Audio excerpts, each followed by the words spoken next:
Welcome to Unapologetically Sensitive, where you can learn, relate, laugh, and maybe even live a bolder, brighter life. I'm your host, Patricia Young. This is a weekly podcast where we explore the strengths we have because of our sensitivity and some of the challenges it poses as well. The information in this podcast is not a substitute for help from a licensed mental health professional. Hey there, to the creatives, healers, sensitives, and deep thinkers. How the heck are you? We're mid-November now. If you're in Canada, have you had your Thanksgiving yet? We are close to Thanksgiving if you're in the US and if you're somewhere else. And anyways, let me tell you about this episode with Jen. A couple things. This is before it's edited. Jen was in a different place in her house when she was recording today, and I could hear the dogs. I could hear birds. I heard some sounds. Also, her mic was not in the best position, and so I heard a lot of puh, puh, puh when she was reading something. So I don't know how much of this can be taken care of post-edit, so I'm just giving you a little heads up. Sometimes things just happen. Oh, and her computer kept binging too, so you're going to hear that. This is an interesting episode. We talk about neuroaffirming practices, and often if you're working with practitioners that are not familiar with being neurodivergent, sometimes some of the things that they suggest may not be working for you. And this is not criticizing anybody, but we talk about some of these things. I talk about currently feeling really overwhelmed with something that I'm working on and how I haven't identified anything that feels too much. I just call it overwhelm. And as I'm currently working with someone to help me with some things in my business, they ask, what are the things that feel overwhelming to you? And I never really think about this. I talked to my husband this morning, and just anything that feels like too much, it's like we just call it overwhelm, as opposed to we're talking about around the house. I don't know where this goes. I have a hard time making decisions. This feels like too many things that I have to deal with that I haven't really gotten specific. And if I want to work through the overwhelm, I really need to have language around what is overwhelming me so that I can talk myself through it. So we talk at length about that. And my guess is that if you're listening to this podcast, you probably get overwhelmed. It's our depth of processing that we see so many solutions, the way our brains are wired. We take in so much information that making decisions and sorting through things can often feel really challenging. We also talk about learning styles and what ways work best for us when we learn. And as I'm seeing if this person and I are going to be working together, our styles kind of conflict. And this person also has some great gifts to offer. And so can I work with some of the things that make it a little bit harder for me when I'm feeling overwhelmed? We also talk about when therapists sometimes refer to clients as being resistant or hard to work with, and what is that, and how working with someone in coaching or therapy is really relational, and how we look at that a little differently. And then we end up with a listener sent me a letter, and she is from, I want to say Romania. It is Romania. And she wrote a beautiful letter that is in reference to episode 210. And so Jen reads her letter and we talk a little bit about that. I don't know. I always think these episodes are great. So I think that's all I have. And now on to the show. Hey, Jen, how are you? Hi, Patricia. Oh, I'm okay. I'm feeling two things simultaneously. I'm feeling really happy to be here because it feels like it's been a little while since we've recorded together. Mm-hmm. And I'm also feeling, if I can admit it, just like some performance anxiety, I think. Mm-hmm. Maybe because we haven't done it in a while too. So yeah, I understand that. It's funny holding both energies are very different from each other, like, and how they feel in my body is a little funny, but I'm happy to be here. How are you?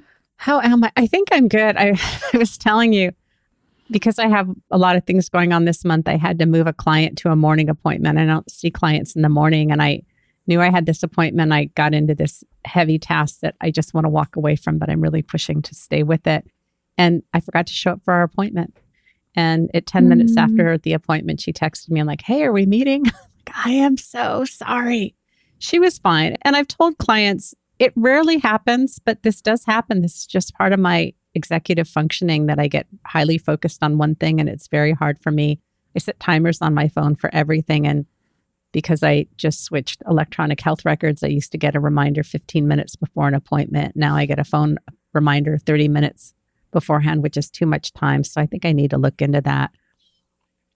But I apologized profusely, and she was very kind. And I love, and I know you have this in your practice too, is as I create room for people to be human and to make mistakes and to be late and they need to cancel and shift things, life happens that when I need that, my clients really provide me so much grace as well. And I come from a background of high rigidity of, this is when we start, this is what we do, this is when we end. And learning to just kind of go with the flow and to give grace to my clients and to give grace to myself has really been lovely. And it still pokes up against that, like, I should have been there. Like, I just was really heavily involved in something that was challenging that I really wanted to walk away from. Yeah. Mm-hmm. Yeah. Permission to be human granted, right? Yeah. I'm glad you're being graceful with yourself. I mean, we try. We try.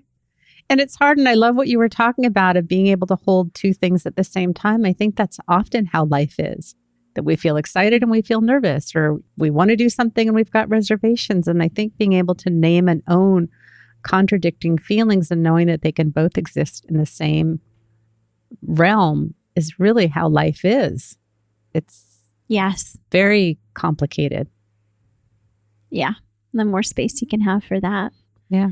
In IFS, we call them polarization. Yeah. Yeah. They can coexist. They don't have to cancel each other out. One doesn't have to win over.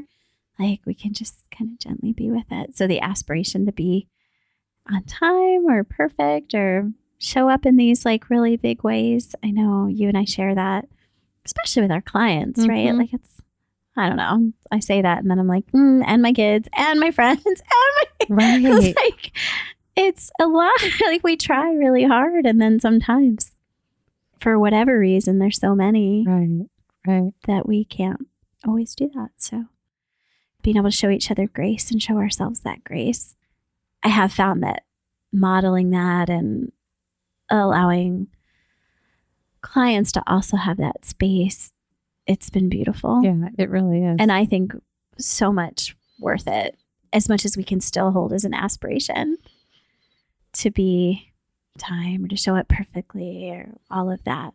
That's holding them both, those opposing forces. Yeah. It's interesting. Another thing that's going on is I'm working with someone. I think we're going to work together to do some business things. I want to keep it vague at this point in case things don't work out because I just don't know. But it's interesting for me to see. I know I get overwhelmed, but I think I've used every feeling and just call it overwhelm. And I had a meeting with this person a couple weeks ago, and I said I would get back to them in a week or two because I was going to be doing some traveling. And then I never got back to them. And as many times as I've talked about on this about people ghosting me and people not showing up and not communicating with me, guess what? Your turn. I am human. I did the same thing. And it wasn't my intention to ghost this person, but I was so overwhelmed, I just couldn't deal. And I was talking to my husband this morning about this because overwhelm is just my go-to word. And as I'm communicating with this person about my needs, and it's interesting that when it comes to business things, I get overwhelmed. And so having somebody that's able to keep things brief and simple really works for me. This person also struggles with keeping things brief and simple, which I'm not able to do that in certain things. I'm just not. So I understand it. And what we talked about is we're just going to have to be able to name that it's going on if we choose to work together. And so this morning, as I was going through this very, very, very lengthy, detailed email, I just noticed that I kept wanting to walk away. But this person asked, like, what are the things that are feeling overwhelming to you? And it's as articulate as I am about my feelings, I have not done this around my overwhelm. Like anytime I feel anything, I just call it overwhelm. And so I had to look at new things are difficult for me. There's going to be a technical aspect to this. And while I'm fairly techie, having to learn a new system, having to come up with systems is challenging for me. Once there's a system, I'm okay using it. It's also very hard for me to visualize how something's going to look. So I have to see how it is. And I can't visualize it until I can literally see what it's going to look like. And I tend to want things to be, well, how is it currently? That's how I want it. And so it's been interesting for me to start staying a little bit more present to what are the specific things that I'm feeling overwhelmed about. And then one of the things, I can't remember what it was when I was responding. Oh, I got some templates for something to look at. And the templates that I looked at were overwhelming, but I had to say, This is not about me being overwhelmed. This is too much information on all of these templates, and that's not going to work for me, not because of my overwhelm, but because I want something simple and straightforward. So it's been just a really interesting process. As I was going through this email this morning, I just kept wanting to get up and walk away because I just don't want to deal. But if I do that, it's going to be another couple of weeks until I respond, which is why I ended up being late for this other client, because I was so hyper-focused on staying with this task that I lost track of time. That's amazing. Like asking for the specificity of like, so that talk about taming overwhelm, right? I'm just in amazement about how productive you're being.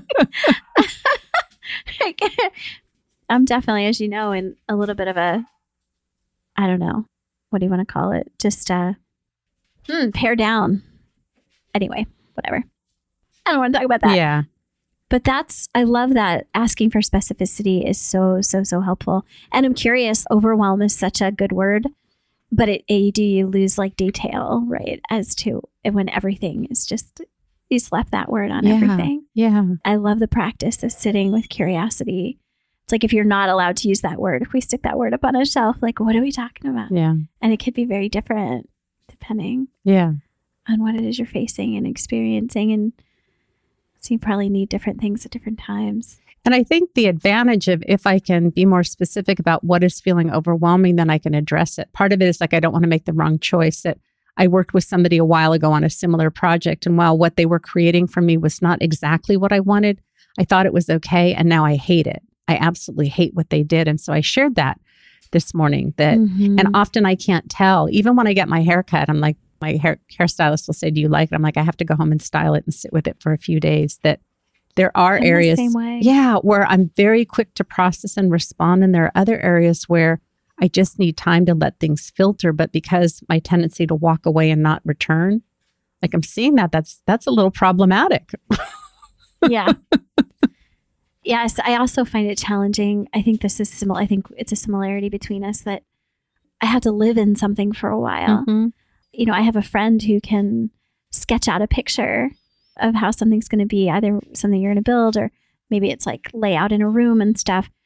And that just doesn't compute for my brain. Like I need to be able to, I'm a disaster when it comes to placing furniture in a room because I literally have to try it in every configuration before I can figure out if it works for me. So when you're talking about these systems, I have a lot of difficulty with that too. So I might put in a lot of work and then have a finished product, whatever it may be, whether it's a system you're talking about, a room layout, or even like my calendar or schedule or how things are going to go. And then I have to live and make decisions like kind of live and by doing, which can be challenging. Yeah. And I think we need to find ways that honor how our brains are wired. I still keep a paper calendar a week at a glance, in spite that everything is online. I visually just need to see what the week looks like. Even though I can see it online, I just have to see it on paper. But apparently it didn't work that great this morning because I was hyper-focused. But I'm not sure that was the calendars. It's not the calendar's fault. But I think it's important for us to talk about if we struggle with executive dysfunction or we've got challenges or certain ways that we learn. I think it's important for us to name and identify what we need, and even in working relationships with other people, what we need and what works best for us. And we'll just see if this works or not, because I believe that this person has some real gifts and can help me with some things. But it is challenging for me. As much as I'm processy, I find that when I work with somebody in a business relationship where I get overwhelmed, I don't want a lot of processing. I want them to be able to contain and give me, I call it the Costco style version. I want 3 choices. I don't want 50 choices. I want 3 choices. And how does this show up for you? And how can you get this? Now, if this was a personal relationship, then I would want more empathy. I would want more processing. But because I'm overwhelmed, I want somebody to be able to kind of contain and make it a little bit easier for me. And this person may not be able to do that. And we've talked about that. So is there a way that we can work through that? But knowing what your style is, what you need, how you work best, and honoring that, I think is really important. And I often talk with clients because so much of the material that's about how to reduce anxiety or depression or how to meditate or all of these things that are kind of in the mental health sphere are often written by neurotypicals. So if you're neurodivergent, sitting and doing silent meditation may not work for you. If you're doing it and it works, great, keep doing it. But for people that have very, very, very busy minds, doing a moving meditation might be more helpful. And you and I were talking about this the other day, that if I listen to an audio tape or something that's just auditory, I have to be doing something. We were talking about folding laundry, or I need to be taking a walk. But if I'm sitting and listening, my mind will wander. And I need to have an activity to keep my brain engaged. So it's about learning. How do we learn? But what I have a challenge with is people will try silent meditation because everybody says it's so good for you, without people having the awareness that that may not work for your brain. So a lot of the things, if you're trying them or you're working with someone and they're telling you things that are not effective, this is not to throw shade at anybody, but this is why the awareness of neurodivergence and being neurodiverse affirming is so important. Because if I'm trying to tell you to do something that is not really going to work for you and you can't do it, you're going to think either you're the problem or I'm the problem. And the problem is this isn't an intervention that is adapted to fit you and the way your brain works. Oh, absolutely. It's funny, when I spent many years teaching meditation, and I used to tell my students and clients that practice will be as individual as their fingerprint. And I really mean that. It's like figuring it out. I also teach how to knit. I used to have a knitting circle for many, many years. And I would show people how to do it, how I did it. And I'd be like, now you get the job done, but your fingers are going to do it differently. So just because I'm showing you like what to do doesn't mean I'm showing you necessarily how to do it. Right? And to figure out what works for you. And I know we've talked a little bit about internal locus of control, external, right? Or where your orientation is. And I know that this is something that I've been doing a lot lately, which is going internal and figuring out, what is it I'm needing? What is it? And how can I best accomplish this? You and I were talking the other day, and I was definitely dealing with some burnout and kept thinking that the answer to the burnout was to get this like set of stuff done. Which was like one of those rides at an amusement park where you just like whips you around really fast. Right. It was like whipping me right back into the, overwhelm, exhaustion, real burnout. And what I really needed was just to curl up in bed for like a couple of days. Yeah.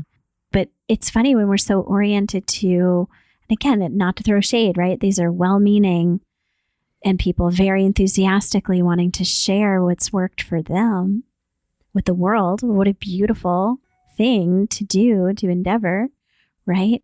And it can be really difficult. And I think that that's heartbreaking when you think that it doesn't work, or it doesn't work for you, or there's something wrong with you. And like nothing could be further from the truth. Like it's taking it and then making it yours. Right. Hence the fingerprint, right? Like it's not gonna look like anybody else's. Right. And sometimes we do need to get busy and get things done to feel better. And sometimes we're just so exhausted and depleted that we just need to rest and to take all of those expectations off the table. And how do you figure out when you're in which one? And it is not a perfect science. No, and I've just been so externally, and I don't know, maybe I would think probably many of us are. It's at school. It's like what to do, what to study, everything seems like it's so many things in our world that are just so external. Pick up something. It says to do this. I'm going to go do that. But I think that at least at a minimum, that check-in and being willing to experiment and try different things than just the opposite of what you feel inclined to do sometimes is what you need. Right.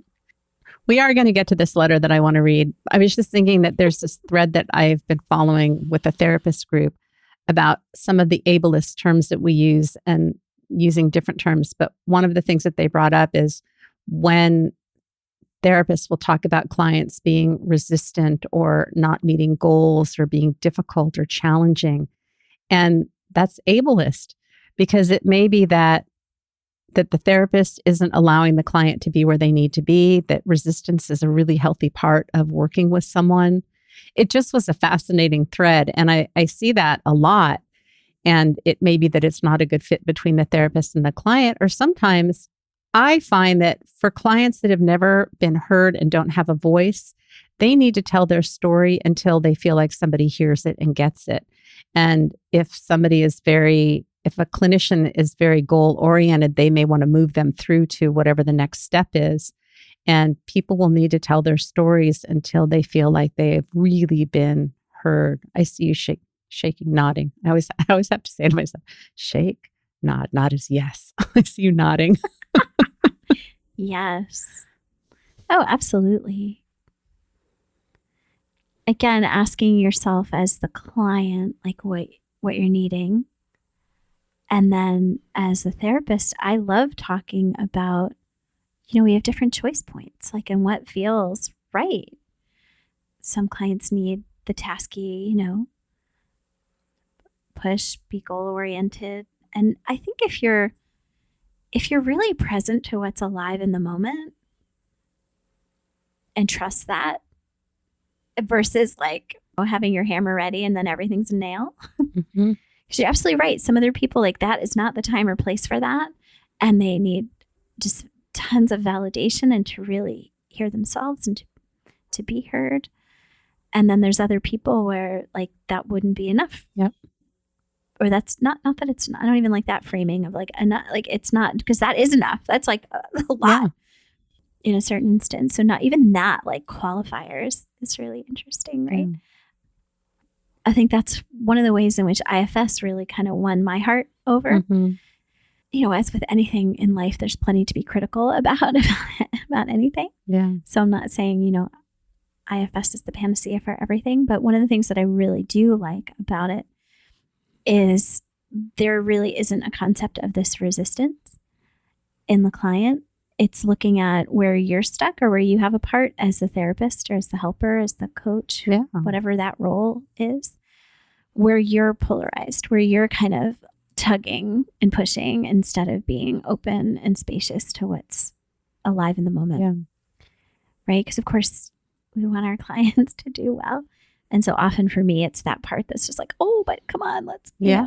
And it's not that's not necessarily what the person's needing. Yeah. Or what I'm needing. I mean, this is an internal process for me too. Yeah. Oftentimes too, what happens for me in the relationships that I have with my client is the process is relational. And sometimes it feels like in my therapist brain that we're not working towards goals, and I'll check in with clients to see, is this working for you? Sometimes people just want to talk about what's going on. Sometimes people need connection. Sometimes people have special interests, and there's really not a place where they can talk about the things that they're really interested in because their partners, or they don't have partners, don't want to hear about it anymore. And I think all of those ways that we can hold space for our clients are valuable because we're meeting our clients where they're at, as opposed to what's your treatment plan? What are your goals? Are we going to push you and move you there? Where it's allowing clients to be where they're at. And often I have to check in with clients just to make sure that what we're doing is okay, because it doesn't feel like work and it feels easy. Sometimes it feels like we're just chatting. And I work with a lot of therapists. And so sometimes this will happen with therapists that I see where I just want to make sure, are you feeling like we're doing enough? And we are. Yes. But it's not a perfect process. I really believe that effective work is relational. And when we meet the clients where they're at with what their needs are, that's where the power is. Absolutely. And just the checking in. Yeah. I'm thinking back. I know we're looking forward to our visit. I was thinking about our past visit, and one of the things that was really working for us was that frequent checking in. And how is this, working for you? What are you needing? Because it is a co-creative endeavor, right? It's something that you're doing together. And I know sometimes for me, like, I'll feel that encroachment from the outside world or from even my schooling sometimes. I'm not in the room. I'm not present to what's in the relational field in the moment. Right.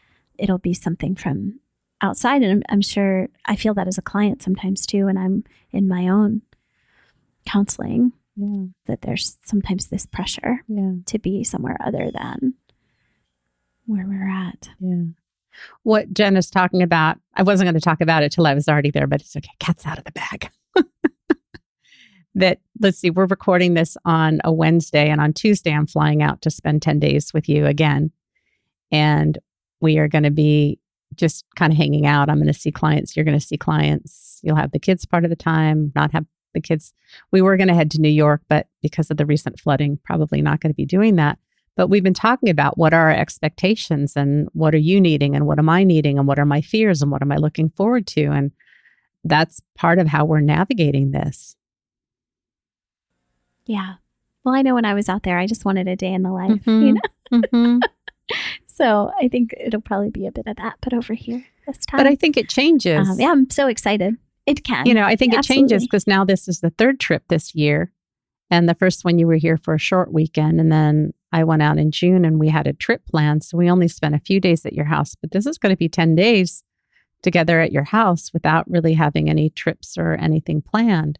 And there's more familiarity. We've been having, you know, you and I have been going through lots more things. And I think we've been going through, I don't want to say challenges in our relationship, but the relationship is shifting and working through some of those things. Not anything bad for anybody that's worrying. Everything is all good, but it's getting more real. I'm like, wait, what happened? No, I'm just kidding. You know, it's getting more real.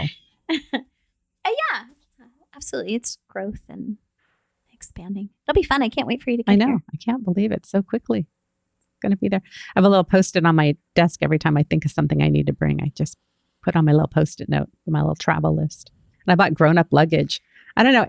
Do any of you have like luggage that's brand new?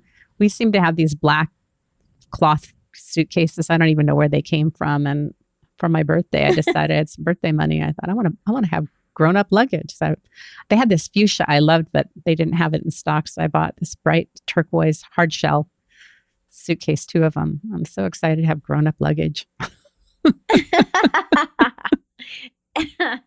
That's awesome. So anyways, so I had a listener who wrote in after episode 210, and 210 was called Not Feeling Good Enough, Self-Criticism, Healing and Vulnerability. Her name is Deanna. She is an HSP on a journey to figure out her other flavors of neurodivergence. And she wrote me this letter, and I asked for her permission if it was okay to read it on the podcast. I get really nervous reading things. I have a lot of performance anxiety, and I've thought, like, if my book ever gets published and I want to do an Audible version, I don't know if I can because my performance anxiety is so high. So you and I had talked about before we recorded, and you don't have a problem reading. So I'm going to have you read her letter, but I just thought it was so beautiful and wanted to share it with everybody. And I love when y'all send me emails and tell me what's going on with you and how you're being impacted. So thank you so much for that. I'll read your audiobook for you. Thank you.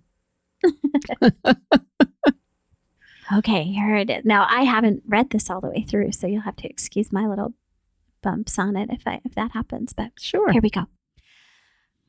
I was almost going to write to you just because I resonated with this episode so much, as I often do. More often than not, it feels like you are expressing exactly how I feel and what I go through emotionally and relationally. Then you asked about friendships like yours with Jen, and I wanted to tell you about mine because the authenticity and mutual care between the two of you is one of my favorite parts about the podcast, and I relate to your dynamic so much. I would say I actually have 2 friendships that I often think are like yours, both with people I met online. I'm in Romania. One of these friends is in the US, and we met 3 years ago. The other one is in Canada, and we met in an online resonant communication course a bit over 2 years ago. I have regular one-on-one contact with each of them, where we share a lot of depth about how we are with mutual empathy and support. With both of these friends, I have been able to share all sorts of emotions, knowing they care and have empathy and respect for my experience. We help each other process what's going on and express what needs to be expressed. We process things that happen in our friendships as well, and that usually brings us closer. After being able to talk through challenges in the friendship, as well as share parts of myself I never have before, I now feel safer emotionally with these friends than I've ever felt with anyone. Like you said in the episode, I also have doubts sometimes about me, usually, or maybe always, being the one activated with fears of abandonment and rejection and bringing it up. But thanks to doing this in both of these friendships and at different times, we came up with our own mutual sharing routines to support each other's process and grow together and make changes in our self-expression and relational challenges. It feels truly healing. I was in therapy for a whole decade, and these friendships feel safer and more genuine than the relationships with my therapists were. These two people have shown me how to be more aligned with my values and a kinder, more compassionate person. And I've never met either of them in person so far. You meeting Jen in person after 4 years gives me hope. Hearing about your friendship also inspires me to keep bringing things up with gentleness. It reminds me to trust the power of loving authenticity and not give up in the tough moments when I'm activated and blaming my friends in my mind for my own reactions. It's hard to describe so much life and love in an email, even if a long one, but I had to try because I feel blessed to have these people in my life. I want to thank you for reminding me in this episode that this is a rare, precious thing, because I do tend to hold friendships to that standard. I'm very curious how many accounts of such friendships you'll hear about. I also wonder if others will be people who met online too. I've always thought it's hard to find your people out of billions of people right where you happen to be in the world. With gratitude, Deanna. Thanks for reading that. You're a good narrator. I just thought that was really sweet and wanted to share that with everybody. That's really lovely. Yeah. I kind of don't know what to say. I guess as I was reading it, I was thinking about, I know that for me, I'll just speak for myself. I felt so very risky to let myself be seen. And I don't know, it's hard to tell. Like, nobody has a crystal ball. Like, it was worth it. Mm-hmm. Yeah. And then I'm sure that there are times when I've held back and it made sense to hold back. Again, like there's so much here. It's so rich, right? What are the conditions that create that safety? And I do think she's onto something here, like with being online, not just because it is hard to meet people. I'm always like blown away in my mind, going to like the back to school nights. We started in a new school district and I'm sitting there with a group of people and I'm like, we happen to live in the same place and have children at the same age that put us like right here, right now together, as opposed to like, a year off or making a decision to whatever. It's just so many things have to align. So there's something about meeting people online. And then I think there's something about the uniqueness of, I know what I experienced in our connection, that there's all these other things, like it's not that you don't have to grapple with because of the geographic distance and we have time difference. It's sort of built in an awful lot of spaciousness that I think helped create that sense of safety. And, I remember testing the waters a little bit. And I remember very clearly my first freak out where I was like, oh gosh, I just let you see me in this like very vulnerable and authentic way. And I think I said it at the time too. I was like, okay, now I know, you don't ever want me on the podcast again. That was like legit, like sincere. Like that's what I felt. That was the shame that came up. And if you could have told me the hour before, given me a little snapshot of today, however many years ago this was, I guess maybe 2 years ago, like, it's funny, like let life surprise you, right? That was a big lesson for me.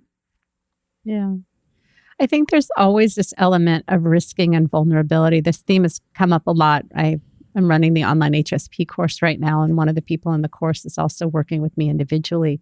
And this came up with a client, I think yesterday also, about feeling a little bit of, these are two different situations, but feeling a little bit of a disconnect, but it's more about the narrative of not fitting in and not belonging, and wanting to act on that and leave, as opposed to communicating how they felt and taking that risk for vulnerability. And in both of these situations, there was this element of being rejected, being abandoned. So we kind of played the what if game. Okay, what if these people really don't like you and they don't want you in the group? And this example is not about this current HSP course, so I want to be very clear about this. What if that is the narrative? So how do you want to proceed?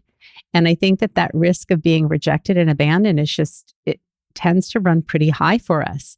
And if we don't learn to take small risks in specific settings with people that are safe, we never get to learn that. And if we don't do that, then we keep recreating this narrative of rejection and abandonment. We leave before we even find if anything else is possible. And so learning how to take small calculated risks and find out, can this group tolerate my feelings? Can I be authentic? Will I be embraced? Will I be seen? And if not, can I feel really good about me taking that risk and being in the process, even though I have no control of the outcome? Because I think we have this experience of we try something, we get hurt, it doesn't work, that's it, I'm out, I'm done. I'm not going to do this again. Yeah.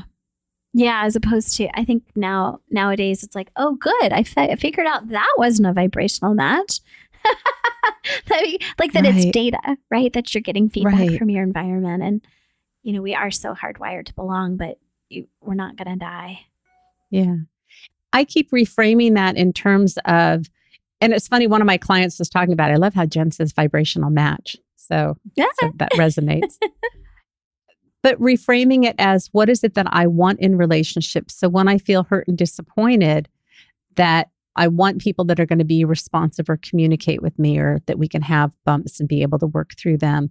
And if that's not happening, the disappointment and the hurt is still real, and that needs to be honored. But also the other part of it of, what is it that I bring to relationships, and what do I want in relationships? And is this person meeting that need? So that, again, holding that maybe disappointment or frustration, but also they're demonstrating that they clearly don't have a skill or an ability or a willingness to show up in a way that is one of my values. Having realistic, reasonable values. Yeah. Yep. And it's okay to have to go through some iterations of not being those vibrational matches to find ones that are. And that's is why, when we talk about keeping yourself in context, right? Not just, oh, it's me, or I'm somehow unlikable or not, you know what I mean? Like we decontextualize ourselves and then draw conclusions and make meaning out of those, as opposed to, it's a journey. We're going to meet and talk to lots of people. Not everybody's going to be your people, but to not then drive that, because, in the end, like, you don't want to abandon yourself. Like that's, I know I talk a lot about that, like existential loneliness, but that sense that it really isn't safe to share. When it's funny, I was working with a college student once and talking about how you can know people and how many people can you actually get to know, like in any given, let's just talk about a semester maybe, right? Like a term. You have this circle, and again, it's geography and time and class choice or whatever it is that throws us together. But then if you look at the population of the school, so let's say we're going to work with a pod of like 50 or 100 people. How many in the incoming class of freshmen? There were so many like little pods. Mm-hmm. And I think what happens is, especially in newer situations, when you and I have actually talked about this too, because it's like, when it's a friend or an acquaintance, and then you deepen the levels, right? And then there's sometimes there's just, this is as far as we're going to go together, and then to not make that about some sort of deficiency in either person. That's where I love this idea of the vibrational match. Right. Or it's okay that we have friendships for a certain amount of time, or that friendships work for a little while and then they don't work, or we get more clear on what we're needing in relationships, or we level up, that all of those things are okay. And I think we have this idea that we meet friends and we're supposed to be friends for forever. And we just continue to collect and gather friends until we have 1 million people that we've known for 1 million years. And that has certainly not been my experience. And when we first started talking, so the literal words that were in my mind is, I feel like I'm blowing through a lot of friendships. And that is reflective of this idea that I should, quote, air quote, should be making friends and keeping them. And as I'm learning more about myself and my needs and struggling and developing and growing, I'm finding out what relationships work and which ones don't, and letting that be okay, so that the people that are really meant to be in my life will be in my life, and the relationships that I currently have that are working to continue to nurture them. But to let that be okay, that we're not supposed to make friends and stay friends with everybody. It's really okay. I mean, I just wouldn't have enough time in the day. People anyway. Yeah. No, that's well said. Yeah. Yeah. Well, I have a need for connection and novelty. So I really like having those connections. And our lives are also very different. Where you're at and where I'm at right now is very, very different. So Just figuring it out. Mm-hmm. I think that's all I have. Next time we record, I'm going to be in the same room with you. Well, not the same room, but the same house. It's going to be so Yay. great. I know. Like, I'm about to dive into my now have a safe flight, but I have to reserve that for, I guess, a week, right? A little under. Yeah.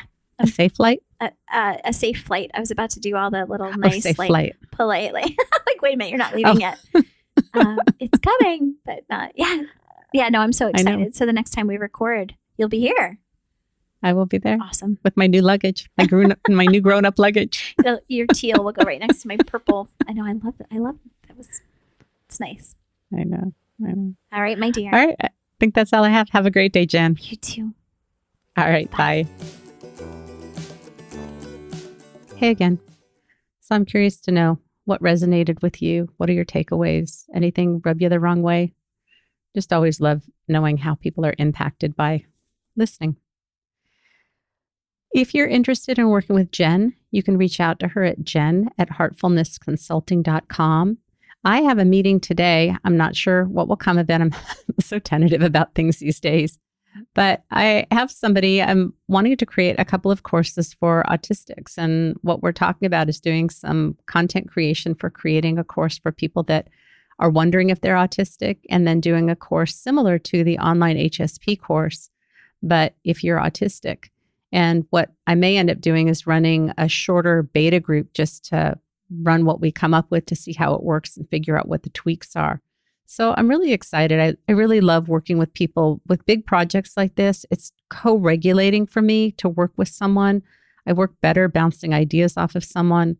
So there are some concerns that I have about why it may not work, which is not about the person, just some other things going on that I'm not really going to discuss here. So we're going to have a meeting and just talk about it and see if the time is right to do it now or if we need to hold off. But I was thinking it might work for me to just have a certain time where I run groups, and then I just run a couple different groups in that same time slot throughout the year, because I think the need is there and I think people are needing more support. And if that's something I can provide, and I love doing groups, it's really nice. We're currently running the online HSP course, and people just say, I've never been in a group like this before. I've never felt so seen. You do such a great job of holding space and creating safety. And I think people are craving that connection. So stay tuned. I'll keep you updated. I don't think anything's going to happen until after the first of the year, but we'll see.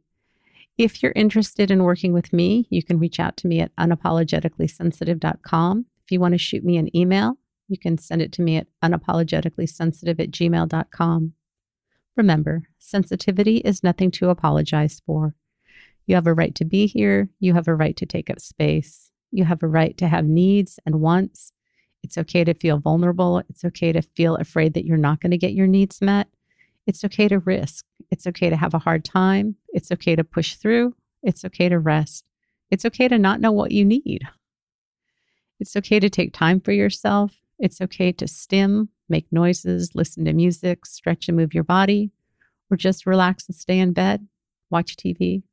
Whatever it is that you're needing is really okay. And if it's not working, and it's really not working, see if you can get some support, because I don't want anybody to suffer. And then how do we find that line between compassion and allowing, and when do we need to push and when do we need to rest?